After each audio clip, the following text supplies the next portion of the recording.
Has someone ever asked you a question in English which you didn't understand? I'm sure that might have happened, and it can happen for many different reasons. One possible reason is that the person used a phrasal verb in the question, which you might not be familiar with. So what's a phrasal verb? A phrasal verb is a verb followed by a preposition which changes the meaning of the entire expression. All right? So in this lesson, we're going to look at 8 different phrasal verbs that are often used in business meetings and conversations and discussions. All right? Here we go. So the first one. Did Mr. Williams step down? So the phrasal verb is step down. What does it mean? To step down means to leave, resign, or retire from a job or a position. That's it. Often, this term step down, this phrasal verb, is used to refer to people in higher positions who might leave or resign or retire from their jobs or positions. For example, the CEO of a company or the vice president or something like that. Number 2, should we branch out? So our phrasal verb here is branch out. What do we mean by that? To branch out means to expand or to grow. A company could expand in terms of its locations. It could open up new locations. It could grow in terms of the number of products or the kinds of products that it offers, or the kinds of services that it offers, or the type of markets, the population that it's trying to reach through its products or services. So to branch out, think of a tree. A tree starts off and then it branches out, right? Goes in different directions. That's what it means to branch out. Number 3, has their business gone under? Our phrasal verb is gone under. What does that mean? To go under means a lot of very negative things if you have a business. It means to go bankrupt. What is that? It means to not have enough money to pay your bills. All right? So you don't want to be in that situation if you have a business. It means also to fail financially, not have enough money, not be making enough profit or money to keep running your business, to be unsuccessful, same idea, to close down, to stop doing business. But because mainly you don't make enough money. So that is the meaning of to go under. Number 4, did the deal fall through? Our phrasal verb is fall through. What does that mean? So this is fall through, okay? In case it's not clear, it's F-A-L-L, okay? Fall through. So what does it mean for something to fall through? It means something didn't happen. Something was planned and then it did not happen, such as the deal. Or it failed to happen. Let's suppose somebody was planning to buy a particular house. Now that's usually a long process and it was the plan to buy the house. But let's suppose something went wrong along the way and so the deal or the plan fell through. Okay, you have to change the tense depending on what you're saying. So it could be a plan that fell through. It could be an agreement that falls through. It could be a partnership that falls through. It was supposed to happen and it did not happen. Number 5, does he measure up? Our phrasal verb here is measure up. What are we talking about here? So perhaps there's a new employee and somebody says, does he measure up? To measure up means to meet the expectations that someone has for a particular job or position, for example. To meet the standards that are expected. To be good enough in that role, in that job, in that position. And to be able to do whatever is required or whatever is necessary. So somebody that measures up is able to meet the expectations, meet the standards, be good enough, and be able to do whatever is required in that role. Number 6, did they call off the meeting? So our phrasal verb here is call off.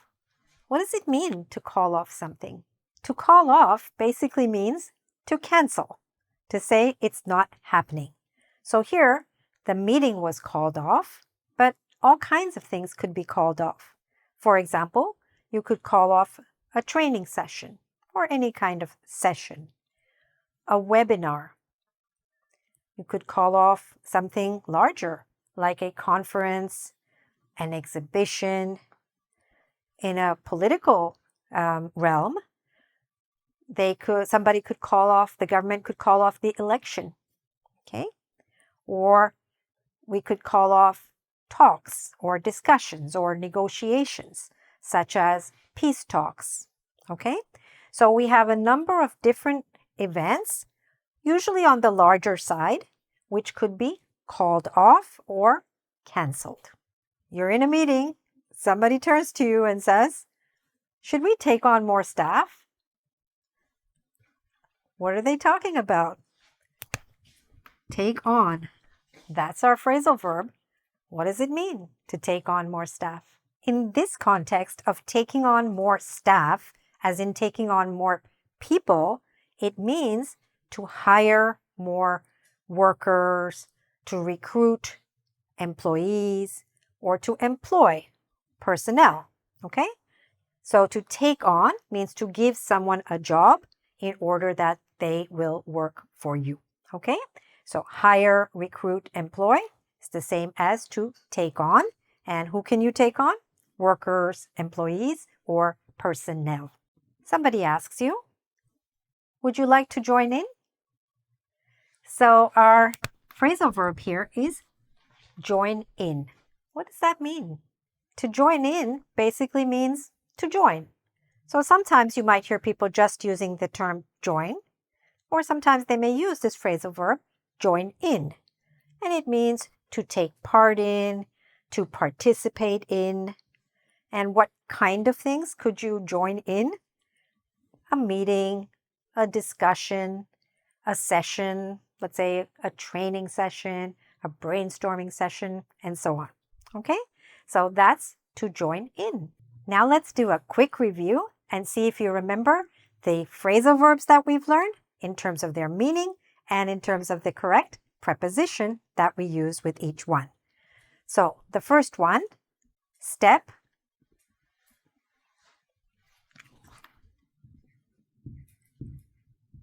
down. To step down means what? To resign, to leave your position, to retire, and so on. Number 2, to branch. Yes, I hear you. To branch out, right? To grow, to expand, new locations, new products, and so on. Number 3, to go. To go under. Is that a good thing? No. If you're in business, that's definitely a bad thing. It means to fail financially, right? Not be able to pay your bills, to go bankrupt. Number 4, to fall. Something was supposed to happen, but at the last minute, it fell through. To fall through means something that was planned did not happen. Okay? Next, to measure. To measure up. To measure up means to what? Reach the standard, the expectation, to meet the expectation, meet the standard, and do what is expected. All right, number 6, to call. What? It means to cancel. What is the right preposition to use? To call off. That's it. You've got it. Number 7, to take. Yes. To take on. To take on more staff means to recruit, hire, right? Employ them. And the last one, would you like to join in? Would you like to join? Would you like to participate? Okay, that's it. So you have just learned 8 very common phrasal verbs that are used in all kinds of situations and especially in business contexts.